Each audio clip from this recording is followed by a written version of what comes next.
Hello friends, welcome back to my channel শতাব্দীর গৃহসজ্জা। শতাব্দীর গৃহসজ্জার আরও একটি নিউ ব্লগে আপনাদের সবাইকে স্বাগত। তো আগের দিনের ব্লগে কি না, মাসির বাড়ি থেকে আমরা এই বাড়িতে, মাসির নতুন বাড়িতে রাত্রিবেলা কিন্তু শুতে এসেছি, সেখানেই ব্লগটা শেষ করেছিলাম।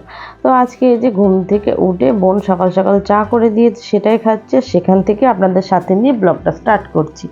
তো বেশ ঘুমটা ভালো হয়েছে, আর এখানে কিন্তু বাইরে এত হওয়া এবং ফাঁকা, তো ঘুমটা সত্যিই খুব ভালো হয়েছে। আর পুরো যেন মনে হচ্ছে চোখ মুখ সব ফুলে গেছে। আর এখন ঘড়িতে বাজে সকাল 9টা। তো চাটা খেয়ে তারপরে কিন্তু আবার মাসির ওই বাড়ি চলে যাব। মানে এই বাড়ি আর ও বাড়ি, আর এই বাড়িতে তো সেভাবে রান্না বান্না হয় না, মাসি ব্যস্ত। আর হ্যাঁ, মাসির বাড়িতে মাসির দোকান আছে, তো সেটা নিয়ে মাসি ব্যস্ত থাকে। তো যার জন্য কিন্তু মাসিকেও কিন্তু আপনাদের সাথে আমি ভিডিওতে দেখাতে পারিনি, সবসময় খুব ব্যস্ত থাকে রান্না বান্না, তারপরে মাসির দোকান দেয়া, আর মেসোমশাই তো মেসোমশাই কাজে ব্যস্ত থাকে। তো সব মিলিয়ে একটু মানে এ বাড়ি আর ও বাড়ি সব মিলিয়ে কিন্তু ব্যস্ততার সঙ্গেই কাটে মাসিদের। তো আমরা এই বাড়িতে আছি, আর এই যে বাইরেটা দেখুন একবার কি সুন্দর লাগছে। মানে পুরো ফাঁকা, সামনে কিন্তু সব পটলের আর মানে পটলের জমি মানে চাষ হয়েছে, আর এখানে কলা বাগান। তো এই যে সামনেটা, আর এই যে পাশেও বাড়ি আছে, সামনেও বাড়ি আছে। তো এখানেও মানে এইভাবে আস্তে আস্তে কিন্তু বসত বাড়ি সব এখানে তৈরি হচ্ছে। তো আস্তে আস্তে একটা বড় পাড়ায় হয়ে উঠবে। কিন্তু এই যে ফাঁকা আছে, দেখতে কিন্তু ভারী সুন্দর লাগছে। আগের ব্লগে বলছিলাম না যে ফাঁকা একটা রিসর্টের মতো লাগছে, সত্যি কিন্তু আমার বেশ ভালো লাগছে। আপনাদের অবশ্যই কেমন লাগছে সেটা কমেন্ট করে জানাবেন। তো এখন যাব স্নান করতে, তারপর একবারে এখান থেকে স্নান করে তারপরে মাসির ও বাড়িতে যাব। তার আগে চাটা খেয়ে নিই, চাটা খাওয়া কমপ্লিট হয়নি, তাই এখন চাটা না খেয়েই চলে গিয়েছিলাম আপনাদের সঙ্গে সকালের দৃশ্যটা শেয়ার করতে। তো বিস্কুট আর খাবো না, বেলা হয়ে গেছে যেহেতু। তারপর মাসির ওদিকে রান্নাবান্নাও হয়ে গেছে। তো এই যে একদম বাসি জামা কাপড় কাচাকুচি করে, আর যা যা ছিল সেসব কাচাকুচি করে স্নান করে নিয়েছি, মেয়েকেও স্নান করতে পাঠিয়েছি। তারপরে আমরা এখন মাসির আবার ও বাড়িতে যাবো আর কি, মানে শুধু এ বাড়ি আর ও বাড়ি এই হচ্ছে। তো বেশ মানে ঘুমটা নিরিবিলি কিন্তু ভালোই হয়েছে। তো মেয়েকে বললাম স্নান করে নিতে, তো ও স্নান করে নিয়েছে। তো এই যে এখন যাব মাসির ও বাড়িতে চলে যাব। তার আগে এই যে বাইরে জামা কাপড় সব মেলা হয়ে গেছে, আরও কিছু বাকি আছে, সেগুলোই মেলে দেবো, দিয়ে সোজা ওই বাড়িতে যাব।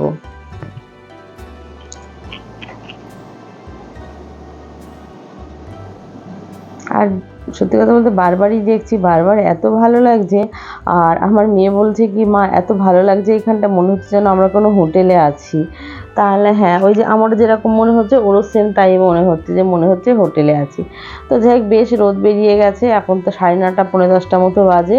তো এই যে ছাতাও নিয়ে নিয়েছি, তারপর এখন সোজা হাঁটা শুরু করেছি। আর এখান থেকে কিন্তু হাঁটা বেশি না, 2 থেকে 3 মিনিট মতো সময় লাগছে হেঁটে যেতে। মানে এ বাড়ি থেকে ও বাড়ি এতটাই মানে কাছে আর কি। তো 2 থেকে 3 মিনিট মতো সময় লাগছে। আর ওই যে এ বাড়ি ও বাড়ি এখনও দুটোই হচ্ছে, তার কারণ দুটো বাড়িতেই কত কাজ রয়েছে। মানে এ বাড়িতেও ভাইদের দোকান, আর ওই বাড়িতে তো আবার মিশোর দোকান। তো যার জন্য দুটো বাড়িতেই এখনও থাকা খাওয়া সবই চলছে। আর ও বাড়িতে যেহেতু রান্না বান্না সব, ওই জন্যে খাওয়ার সময়টা ওই বাড়িতেই যাচ্ছি, আর বাদ বাকি সময়টা এখানে গল্প গুজব করছি, কাটাচ্ছি। তো এইভাবেই চলছে আর কি।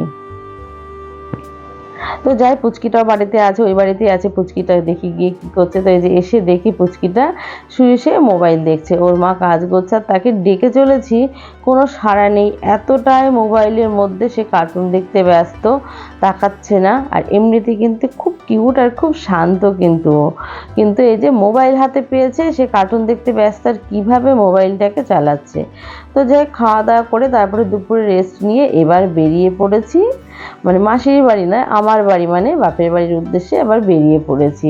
তো সেখানে তো একটু যাব, দেখা করব। তার বাবা মা দেখা করার কথা ছিল, তো দেখা হয়নি। তো যাই হোক, মানে দেখা তো করবোই, কাছে এসছি, আবার কাল চলে যাব। তো এই যে এখন কিন্তু একদম সন্ধে সন্ধে হয়ে গেছে। ভেবেছিলাম আরও আগে বেরোবো, কিন্তু গরমের জন্য বেরোতে পারিনি। দুপুরবেলা খাওয়া দাওয়া করে রেস্ট নিয়ে তারপরে এই যে সন্ধে সন্ধে এখন সূর্য মামা ওই যে অস্ত যাচ্ছে, একদম গাছের ফাঁক দিয়ে দেখা যাচ্ছে। আর এই যে চারিদিকে মাঠ আর মাঠ, সবুজ দৃশ্যটাই কিন্তু একদম অন্যরকম। তাও এখান থেকে কিন্তু মাসির বাড়ি থেকে আমাদের বাড়ি বেশি দূরে নয়, মিনিট 15 ডিস্টেন্স। তাই যে চলেও এসেছি বাড়িতে। তো আমি যখন বেরিয়েছি মাসির বাড়ি থেকে, তো আমি তো ফোন করে বেরিয়ে তা মা বাবা কিন্তু জানি না এখনও আমি অলরেডি পৌঁছে গেছি। তো যখন ঢুকছি তখন মা কিন্তু সন্ধে দিচ্ছে। তো তারপরে এসে চাটা খেয়ে নিয়ে তারপরে রাত্রিবেলা মা, আর হ্যাঁ এটা কিন্তু বৃহস্পতিবারের ব্লগ, আমার ব্লগটা দিতে অবশ্যই মানে বৃহস্পতিবারের ভিডিও, এটা একটু দেরি মানে কি সব মিলিয়ে তারপরে ঘুরে বেরিয়ে আমার ওই যে বলি না মানে হয় না সেভাবে গুছিয়ে ভিডিও করা। তো যাই হোক সব মিলিয়ে এতটাই আনন্দ করছিলাম বাড়িতে, তো সেটা হয়নি। তো যেহেতু সেদিন বৃহস্পতিবার, তারপরে বাড়িতে আমাদের নিরামিষ খায়, তো রাত্রিবেলা মা বললো কি করব না লুচি আর তার সঙ্গে নিরামিষ ঘুগনি। আর লুচি আর ঘুগনি তো মেয়ের প্রিয় খাবার, তো মা সেটাই করে দিচ্ছে মেয়ের জন্য। তা মা এই যে লুচি ভাজছে, আর আমার মা তো রাতের খাবার সকালের চা সব কিন্তু ঘরে এভাবেই মানে এই গ্যাসটাতেই করে, তখন আর রান্নাঘরে কিছু করে না মা, মানে এটা ছোটো থেকে দেখে আসছি মা রাতের খাবার মানে নিরামিষ কিছু করলে তখন এখানেই করে। তো এই যে আমাদের রাতের খাবার এখন খেয়ে দিয়ে ঘুমানোর পালা, তারপরে পরে সকালে কি হয় সেটা অবশ্যই শেয়ার করব। তো এই যে এখন সকালবেলা আর খুব ঘুমিয়েছি, এখন সকাল 10টা বাজে, দেখি মায়ের রান্নার জোগাড় হয়ে গেছে, সবার চাটা খাওয়া হয়ে গেছে, বোনও অবশ্যই উঠে পড়েছে, আমি আর মেয়ে ঘুমোচ্ছিলাম। তো ভাবলাম না মা কি করছে সেটা একবার আপনাদের দেখায়। তো এই যে মা বাবা মাটন নিয়ে এসেছে, মা রান্না বসিয়ে দিয়েছে, তার কারণ আমার মেয়ে মাটনটা কষা দিয়ে ভাত খেতে ভীষণ ভালোবাসে বলে, তো মা বললো কি যে না অন্য কিছু না, মাটনটা কষা দিয়ে ভাত খাবে বলে আমি সকাল সকাল রান্না বসিয়ে দিয়েছি। আর এই হচ্ছে আমার দিদা, মানে দিদাকেও মা ডেকেছে, যেহেতু এসছি আমি তো থাকবো না চলে যাব, তো দিদাকে ফোন করেছিল যে এসো আমরা মানে এরকম এসেছি, তার জন্য দিদাকেও ফোন করেছে মা। আর দিদাও আজ সারাদিন আমাদের সাথেই থাকবে আর কি। আর হ্যাঁ আমার মামার বাড়িটাও কিন্তু খুব কাছে, অবশ্যই সুযোগ পেলে সেটাও একটা সময় আপনাদের সঙ্গে কোনো না কোনো ভিডিওতে শেয়ার করব। মানে মামার বাড়ি মাসির বাড়িটা খুবই কাছে, চাইলে একদিনের মধ্যে সবটাই কভার করা যায়, কিন্তু এত গরমে আর ভালো লাগছে না বেরোতে, আর বেরোবো না। আর এদিকে মায়ের রান্না হয়ে গেছে, মেয়ে ঘুম থেকে উঠে ব্রাশ করে মা এই যে গরম গরম মাটন কষার ভাত দিয়েছে, মেয়ে সেটাই খাচ্ছে, আমরাও অবশ্য এখন সেটাই খাবো, অন্য কিচ্ছু গরমে খাবো না। আর রাতের ঘুগনি লুচি আছে, কেউ আর সেটা খাবে না। তো এই যে এখন ভাতটাই খেতে বসে গেছি, সবাই মিলেই খাচ্ছি। তো তারপরে ভাত টাত খাবার পর তারপরে বাবা আইসক্রিম নিয়ে এসছে। তো এই যে মানে গরমের দিনে যেটা হয়, মেয়ে স্নান হয়ে গেছে, আমার হয়নি অবশ্য, মায়েরও হয়নি, মা রান্না বান্না করে সবাইকে খেতে দিয়ে রান্নাঘরে কাজ সেরে মাও ভীষণ টায়ার্ড। তো এখন আইসক্রিম খাবো, আর বোন গেছে স্নান করতে, তো সবাই মিলে আইসক্রিমটাই খাবো। আর দিদা একটু রেস্ট নিচ্ছে, মানে দিদা একটু শুয়েছে। তো গরমের দিনে তো এটা বেশ ভালো লাগে। এইটাই কিন্তু ছোটোবেলার কথা মনে পড়ে গেলো, এরকম তখন কিন্তু এই আইসক্রিম না, তখন জল আইসক্রিম, যেটাকে বরফ সাদা তারপরে অরেঞ্জ, এইটাই কিন্তু তখন খেতাম। আর তখন এরকম মানে চকোবারও নয় কিছুই না, তখন সেই শুধু স্বাদ। আর সত্যি কথা বলতে তখন বোধহয় 20 পয়সা না 50 পয়সা করে দাম নিত, সেটাই কিনে দেখতাম খেতাম আর এই দুপুরবেলা বসে। তো কালকে মানে পর এটা কিন্তু চলে এসছে পরের দিন পুরো সকালে একদম, তারপরে আর কিচ্ছু শেয়ার করিনি ভিডিও করে। দেখুন দুপুরবেলা ওই যে খাওয়া দাওয়ার পর তারপরে ঘুমিয়েছিলাম, তারপরে এত মানে শরীর ম্যাচম্যাচ করছিল, অনেকটা ঘুমিয়েছি আর কিচ্ছু ভিডিও করিনি। আর এখন এই যে আমি জানি না ভিডিও দেখে বুঝতে পারছেন কি না, এখন পরের দিন সকালবেলা বাড়ি যাবার পালা। তা এই যে আমাদের তো জগদ্ধাত্রী মা দুর্গার ভিটে এখানেই, তো বাড়িতে ঢোকার সময়ই অবশ্য আপনাদের সঙ্গে আর ভিডিও করা হয়নি, ঢোকার মুহূর্তেই পরে। তো যখনই আসি যাই এই যে এখানে মাকে স্মরণ করে যাই, একটা বছর অপেক্ষায় থাকি। তো এই বছরও তাই, তো ওই বছর তো জানি না আসতে পারবো কিনা, দেখা যাক। আগের বার তো মা ওই শুধু রাতটুকুর জন্য ডেকেছিল মা জগদ্ধাত্রী, তো এবার কী হয় দেখা যাক। আর এখানে এই যে বোনকে আর মেয়েকে মা টাকা দিচ্ছে, তো কিছুতেই নেবে না, বলে না বড় হয়ে গেছি, নেবো কেন। তো আর কি যা আর কি হয় আর কি, নাতি নাতনিরা থাকলে দাদু দিদার ভালোবাসা। তো এই যে বাবারও মন খারাপ, মায়েরও মন খারাপ, সবার মন খারাপ। আর বোনকেও নিয়ে যাচ্ছি, তাকে নিয়ে যাচ্ছি মানে বললাম চল বাড়িতে আর কী করবি, চল দুদিন ঘুরে আবার আসবি। আর এই যে বাড়িতে কত কাঁঠাল হয়েছিল, মা বলছে কাঁঠাল নিয়ে যেতে, মানে এখন নিয়ে চোর। আলাম না, ট্রেনে তো এইভাবে আগে যাই আসিনি, একা একা অত ব্যাগ ট্যাগ কিছু করবো না বলে সাহস করে নিইনি কিছু। আর চারিদিকটা একবার আবার ঘুরে দেখে নিচ্ছি, আবার কবে আসবো না আসবো। তো এই যে এবার হঠাৎ করে এলাম, যাই হোক দেখা হলো, থাকা হলো, সবার সাথে আনন্দ হলো। অবশ্যই সেটা বোনের জন্য, ওই হট করে এলো বলে ওর সঙ্গে আসা হলো। আর এখন কিন্তু খুব সকাল 6টা বাজে, যে সূর্য কিন্তু এখনও ওঠেনি, মানে সূর্য মামা ও কি মারেনি এখনও। তো চারিদিকটা বেশ ঠান্ডা ঠান্ডা ভালো লাগছে, সবুজে সবুজ। তো আমার এই বাড়ির মানে পরিবেশটা তো বুঝতেই পারছেন কতটা গ্রাম্য পরিবেশ আর কতটা সবুজে ঘেরা। তো সেই জায়গা থেকে পুরো ইটকাট কংক্রিটের মধ্যে পড়েছি আর কি। এখানে গরম হলেও ওয়েদারটা কিন্তু অন্যরকম, গ্রিনারি ব্যাপার আছে, তো অতটা গরমের হালকাটা নেই। আর আমার ওখানে যেহেতু গরমটা কিন্তু মারাত্মক।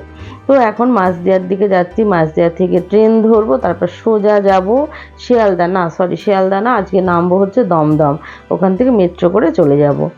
তো যাই হোক, মানে সে একা একা সাহস করে চলেও এলাম, কোনোদিন আসিনি। আবার বাড়ি ফেরার মানে পালা, মানে বেরিয়েই পড়েছি আর কি। তো সব মিলিয়ে যে বলেছিলাম এক্সপিরিয়েন্সটা কেমন হবে, ব্যাড এক্সপিরিয়েন্স না গুড এক্সপিরিয়েন্স, সেটা শেষে বলবো। তো অবশ্যই গুড এক্সপিরিয়েন্স তো বটেই, এখন সেটা ভালো লাগছে না, তার কারণ সব কিছু ছেড়ে বেরিয়ে পড়েছি। তা ট্রেনে উঠে পড়েছি মাঝদিয়া থেকে, তা আবার সেই লেডিস কামরাতেই উঠেছি। তো সবাই তিনজন মিলে বসেও পড়েছি, যাচ্ছি।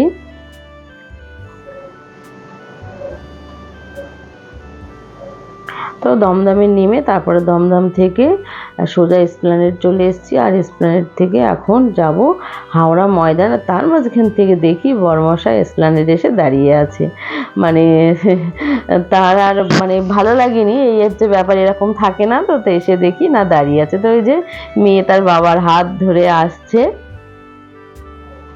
আর এটা তার কাছেও একটা বেশ ব্যাড এক্সপিরিয়েন্স আর কি, একা একা বাড়িতে থেকেছে, এরকম তো কোনোদিন থাকেনি। আর হ্যাঁ, এখন এই মেট্রো এটা আপনাদের সঙ্গে ভিডিও করে শেয়ার করছি এই কারণেই, তার কারণ এখন এসপ্ল্যানেড থেকে চলে এসেছি, কিন্তু মানে এসপ্ল্যানেড থেকে যাচ্ছি হাওড়া ময়দানের যে গঙ্গার নিচ দিয়ে যে মেট্রো, সেই মেট্রোর দিকেই রওনা দিচ্ছে আর কি। তো আমার বেরোনো হয়নি, আগে আসাও হয়নি, তো যার জন্য ভাবলাম না আপনাদের সঙ্গে শেয়ার করে নিই। তো এই যে বরমাসের সে বিধ্বস্ত ঠিক মতো আর কি, ভালো ঘুম হয়নি, না মেয়েকে ছেড়ে তো কোনোদিন থাকিনি। তারপরে এই তো আমাদের মানে ছোট্ট সংসার, তো তার মধ্যে একজন একজনকে বাদ দিয়ে একদমই চলা যায় না। তো যাই হোক, ঝোঁকে ঝোঁকে বেরিয়ে পড়েছিলাম, ঘুরে বেরিয়ে যে এলাম। তো তারপর নাহিরে ট্রেনে উঠে পড়েছি। তো এখন যাব, এটাও আর একটা এক্সপিরিয়েন্স। তো খুব তো দেখছি কদিন ধরে সবাই মেট্রোতে যাতায়াত করছে, তো আমাদের আর যাওয়া হয়নি, তো আজকে সেই সুযোগটা পেয়ে গেলাম। তো যাচ্ছি এখন, সোজা চলে যাব হাওড়া ময়দান এখান থেকে। তো এসপ্ল্যানেড থেকে এখন উঠে পড়েছি, তারপরে এখান থেকে হাওড়া ময়দান। তাই এই হচ্ছে মেট্রো, মানে গঙ্গার নিচ দিয়ে মেট্রো। এসপ্ল্যানেড থেকে বেশি দূর না, এসপ্ল্যানেড থেকে মহাকরণ, তারপর মহাকরণ থেকে হাওড়া, তারপরে হাওড়া ময়দান, মানে খুব খুব মানে কম সময়ের মধ্যে পৌঁছে যাবো। আর এই যে এখন কিন্তু একদম গঙ্গার নিচ দিয়ে যেটা যাচ্ছি। তো অনেকেই অবশ্যই মেট্রোতে অনেকেই তো চেপেছেন, এখন আমাদের হয়নি। তো এই যাচ্ছি, সেই সুযোগটা আজকেই হয়েছে। তো আজকে তো শনিবার একটু বেশ ফাঁকা ফাঁকা আর কি, মানে আমি তো বাড়ি গিয়েছিলাম বৃহস্পতিবার, শুক্রবারটা মাঝে থেকেছি, আর শনিবার, আর মানে তারপর শনিবার বাড়ি আসছি বাড়ির উদ্দেশ্যে। আর বাড়ি থেকে বেরিয়েছিলাম সেটা হচ্ছে বুধবার, আর বৃহস্পতিবারটা, মানে বুধবারটা মাসির বাড়ি থেকে, বৃহস্পতিবার সারাদিন থেকে বিকেলে বাড়ি গিয়েছি, আর বৃহস্পতি শুক্র শনিবার সকালে বাড়ি থেকে রওনা দিতে। এই কদিনের হচ্ছে মোট ঘোরা বেড়ানো। তো এখন বাড়ির দিকে রওনা হব, চলে এসেছি হাওড়া ময়দানে। তো এখন সোজা উঠে মানে চলে যাব, বেরিয়ে পড়বো মেট্রো স্টেশন থেকে। আর মেয়ে তো তার বাবার হাত ছাড়ছে না, মানে বুধ বৃহস্পতি শুক্র শনি আর 4 দিনের মাথায় বাবাকে পেয়েছে। ওরে বাবা, মানে সে দেখে থেকেই ছুটে বাবার কাছে গিয়েছে। তো তারপর বাবাকে জড়িয়ে ধরে, তো বাবার হাত ছাড়ছে না। তো সাধারণ গেট দিয়ে বেরোবো, তার কারণ উল্টো দিকের গেটটা দিয়ে বেরোতে গেলে প্রচুর সিঁড়ি স্টেপ, সেটা হেঁটে হেঁটে যেতে হবে, এটা এসকেলেটর দিয়ে। এই যে বেরিয়ে চলে এসেছি, আর মেয়ে এখন ওর বাবার সাথে বাইকে চলে যাবে, আমি আর বোন টোটো করে চলে যাবো। এখান থেকে বেশিক্ষণ লাগবে না, 5-7 মিনিট মতো লাগবে। তা টোটো করেই চলে যাব আমি আর বোন। আর পরে পারলে আরও ভালো করে আপনাদের সঙ্গে শেয়ার করব। তো আজকের এই যে টোটাল জার্নিটা, মানে সেই যে বুধবার বেরিয়েছি, তো বুধবার থেকে আজ শনিবার পর্যন্ত টোটাল জার্নিটাই কিন্তু আপনাদের সঙ্গে শেয়ার করলাম। তো আমার এই টোটাল জার্নিটা আপনাদের কেমন লাগলো অবশ্যই কমেন্ট করে জানাবেন, ভালো লাগলেও সেটা কমেন্ট করে জানাবেন, আর ভালো লাগলে সাবস্ক্রাইব করে দেবেন। তার কারণ আপনাদের একটা ভালো লাগা সাবস্ক্রাইব কিন্তু আমার আরও একটা ভালো ভিডিও করতে মোটিভেট করবে। আর এই গরমে কিন্তু পুরো হাঁসফাঁস অবস্থা, এখন বাড়ি গিয়ে আবার খাওয়া দাওয়ার ব্যবস্থা। তো তার মধ্যে আমার এখন হাজব্যান্ড বললো না, এখন তো সকাল প্রায় 11টার মতো বাজে, বললো সকালের খাবারটা কিছু কিনে নিচ্ছি, তারপর রান্নাবান্না পরে চিন্তা ভাবনা করব। তো যাই হোক বন্ধুরা, এখানে ব্লগটা শেষ করছি, টাটা।